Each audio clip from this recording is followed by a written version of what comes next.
20 000 points, ça y est, l'indice Dow Jones, le vénérable indice créé en 1884 aux États-Unis, a franchi la barre des 20 000 points 17 ans après avoir franchi celle des 10 000 points. Une issue inéluctable alors que l'indice a réalisé l'une des meilleures performances des bourses mondiales en 2016.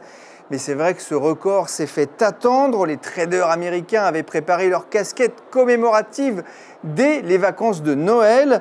Il y a quelques jours encore, le Dow Jones s'était même approché de ce seuil très symbolique à 19 999 points. Ce jour-là, certains traders ont dû perdre un peu d'argent dans la bataille. Mais au-delà de ce chiffre mythique, l'ascension de l'indice Dow Jones se montre bien la frénésie qui touche Wall Street depuis quelques semaines et l'élection de Donald Trump à la présidentielle américaine.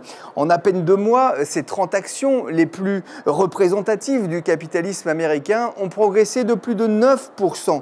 Alors pourquoi ? Tout simplement parce que pour les investisseurs, le programme de Donald Trump est synonyme de croissance. Il va investir des centaines de milliards dans les infrastructures et réduire drastiquement les impôts des entreprises. De quoi alimenter largement les bénéfices de Caterpillar, d'Apple, de General Electric, de Goldman Sachs ou de McDonald's, les fleurons de l'Amérique. Alors de l'Amérique du XXe siècle plutôt, puisque l'indice Dow Jones n'intègre que peu de valeurs finalement de la high-tech. Apple n'est par exemple entré dans l'indice qu'en mars 2015 et ni Google, ni Amazon, ni Facebook n'ont eu l'honneur d'intégrer le plus vieil indice boursier du monde. De ce point de vue, le Dow Jones à 20 000 points, c'est un peu la revanche sur le Nasdaq ou sur le S&P 500.